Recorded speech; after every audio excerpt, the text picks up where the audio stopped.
If there's one thing we've learned about business and life, it's that people are the X factor.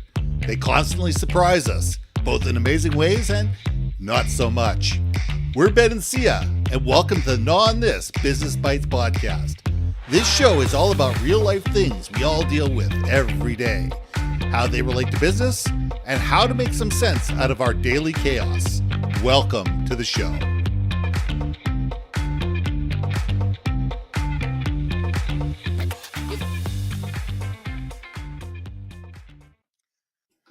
And welcome back to another episode of Gnaw on This Business Bites. I'm Ben, and this is Sia.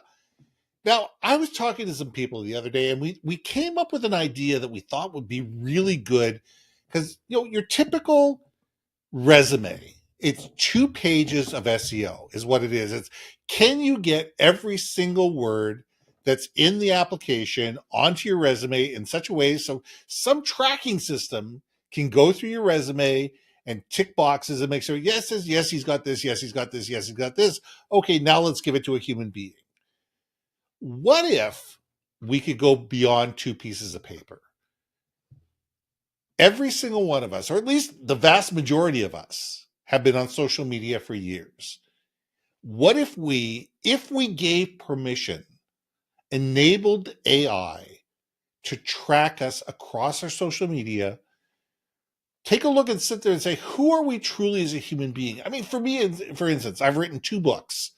I've got 200 plus LinkedIn articles. I've written articles for 30 different magazines.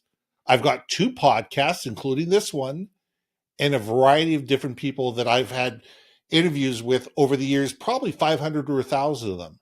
There is a vast majority, a library of stuff that gives people a great idea of who I am, what I do, why I do it, how I do it, and how I could probably add benefit to them.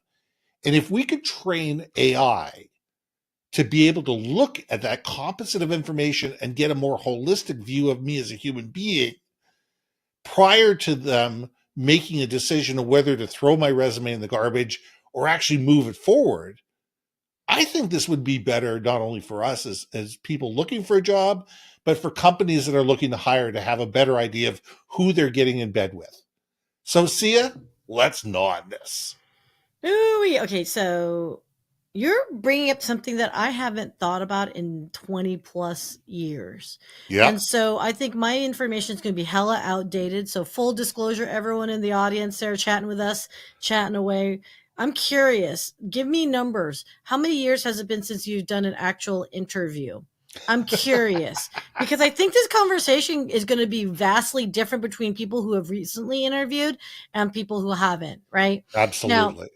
Now, my understanding of, and I think you might be creating a brand new product, by the way. So this is our unpatented ideas. Don't be stealing it, you people's entrepreneurs. But yeah, so Ben, let's think about this. So we know in this day and age, most things are automated, and especially when it comes to the hiring process. Yeah. So usually the first quote line, I don't want to call it line of defense. Let's just say first step process in the job seeking journey is typically, okay, submit your resume into a amorphous cloud system, right? And if you're lucky, you're allowed to put a cover letter with it that gives it a little bit more human. But let's go from there. Let's assume that. Okay. So let's make this my assumption then. My assumption is maybe your ultimate question is not so much do we trust AI, but it is knowing that's going to be integral, whatevs, part of the process. What if it is we reprogram, sell a new program for the human resources peoples of the world, recruiting peoples of the world, where you have the ability to submit what I call unstructured data to them. Mm-hmm. And I'm using a technical term, but that's what the social media is. Like, look at my quote social. When we say social media, we're not talking about your TikTok dances, okay? We're talking about hope not. What have you leveraged, aka LinkedIn, for example. And if you are doing TikTok, maybe you're talking about business concepts that can further augment like your brand to that company. So AI doesn't just look at a piece of paper to say, nah, Nah, nope, you don't have all the SEO keywords we're looking for, so therefore you're rejected, right? So that's my answer to you is AI is going to happen no matter what. Whatever software program that they're going to use on the HR side to scan and read through who's they think is potentially the best candidates, it is what it is. But I do think all those companies that have that program, you should add in a section of, hey, what are your social media handles? They may do it already. Correct me, everyone, tell me in the audience if I'm wrong or not. But, what's your social media handles? Is there a QR code that we can find it? What's your link tree? If you want to just do, here's my link tree code that goes everything. Maybe specific highlighted videos. Here's some interviews that I've done. So then you're allowing that hyperlink access. So yes, I'm right there with you. But it's also the interpretation of it, because there's a lot of companies that sit there and say, okay, give us your YouTube channel, they give us your LinkedIn profile, they give you that, and they'll give it a cursory look as a human being. Says, Okay. yep, he's got one. Okay, it doesn't look horrible. Yes. Like there's nothing, there's no pictures of him, partying down on South Beach. Okay, fine.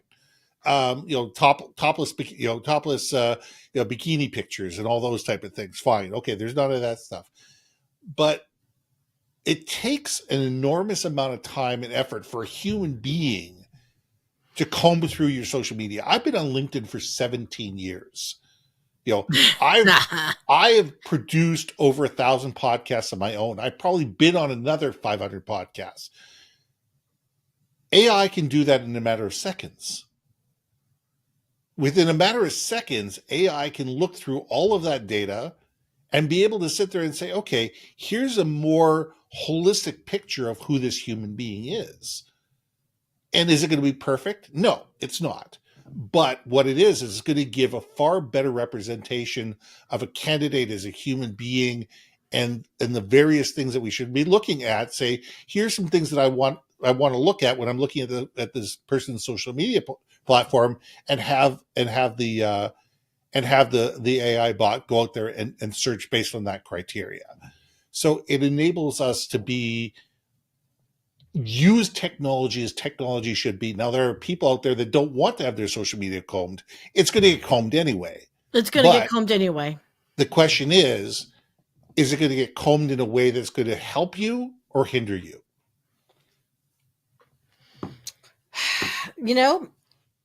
Honey, it's 2025.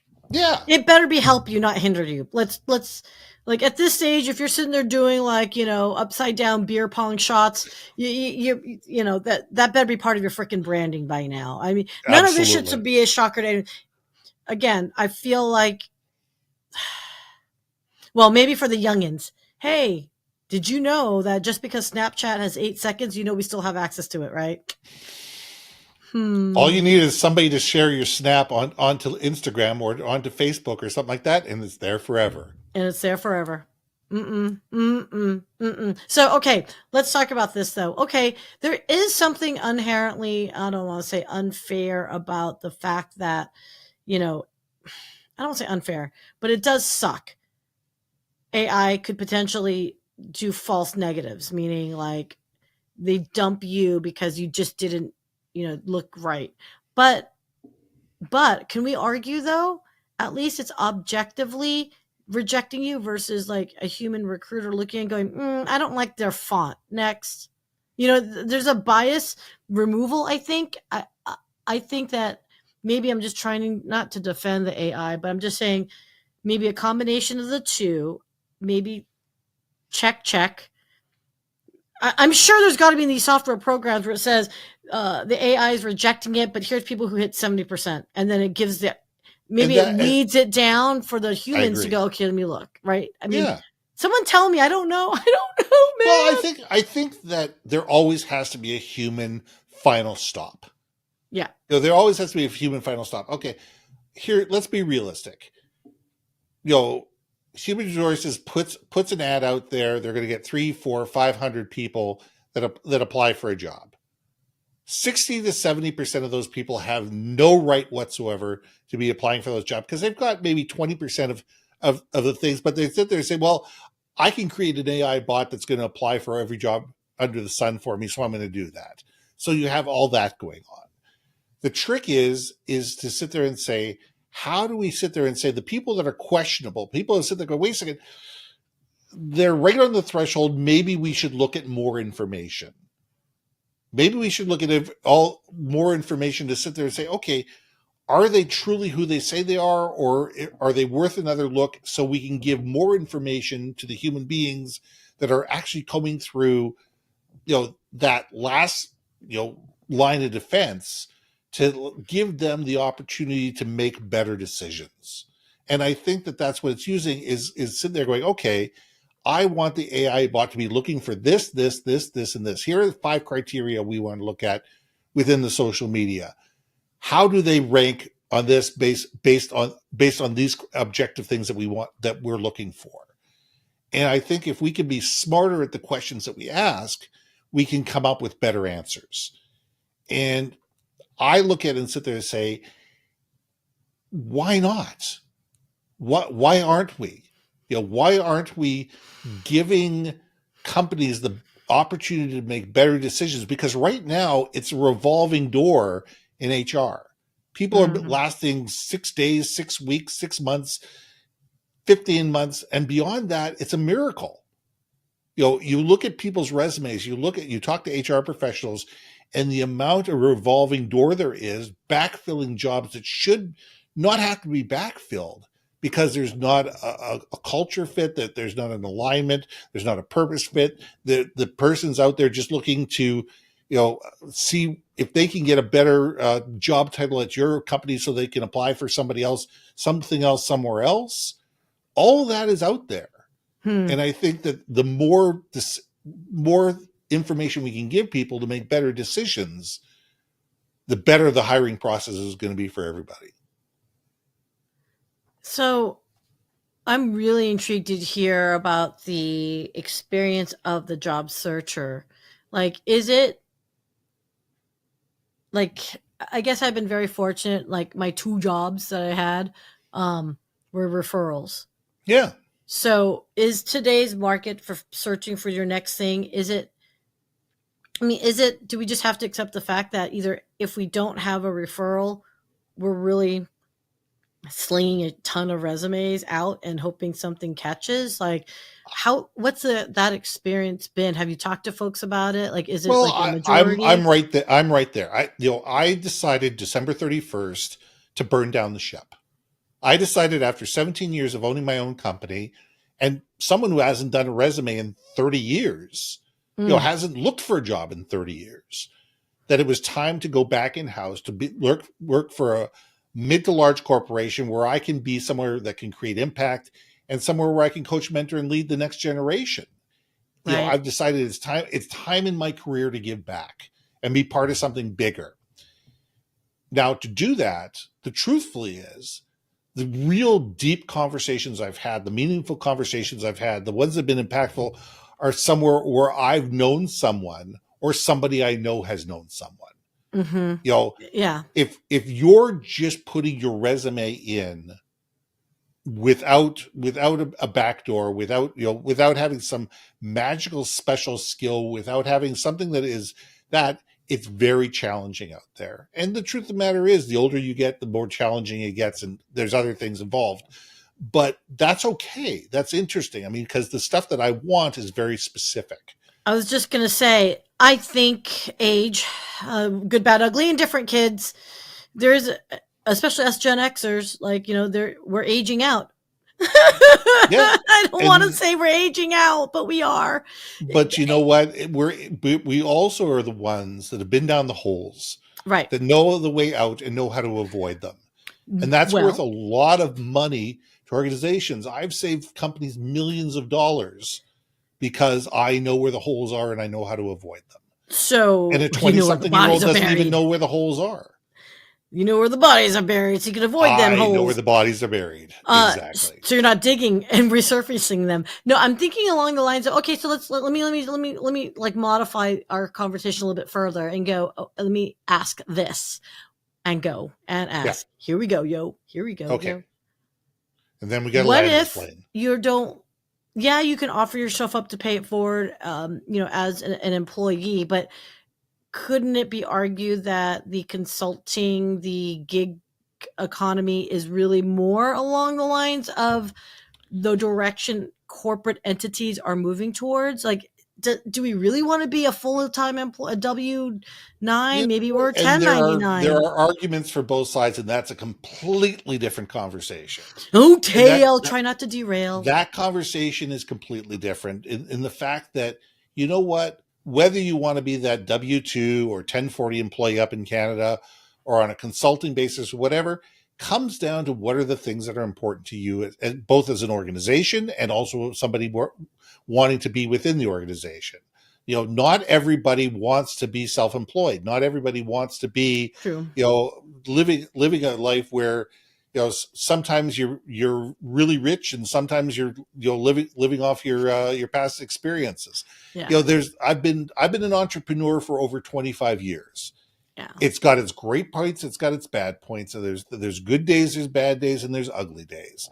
And you know what? It all depends on what you're looking for, what's important to you as a person, and also in an organization. Some organizations want to have top tier talent in-house. You know, they know the unpredictability of the consulting market. And there is a lot of unpredictability in the consulting 100%. market. But as I said, that's a different world. Let's get into that next time. Okay. But for today, the question lies, and this is something for everybody to ask for themselves, whether they would, as if they were applying for a job, would they want an AI bot having the ability to comb through their social media and through their online life to be able to enable a better understanding of who they are, what they do, and why they do it. And I'd be curious to hear what people are saying in the comments. So let's leave it there. I'm Ben. I'm Sia. And we'll see you soon. Hey. Thanks for listening to another episode of Not On This, Business Bites. If you liked what you heard, we most humbly ask that you like, share, and hit that subscribe button. If you want to communicate more effectively within your organization, contact Ben at iambenbaker.com or me at brilliantbeingmedia.com. We can help you build your community, brand awareness, and personality through digital content and podcasting. We cannot wait to hear from you. See you next week for another episode of Not On This, Business Bites.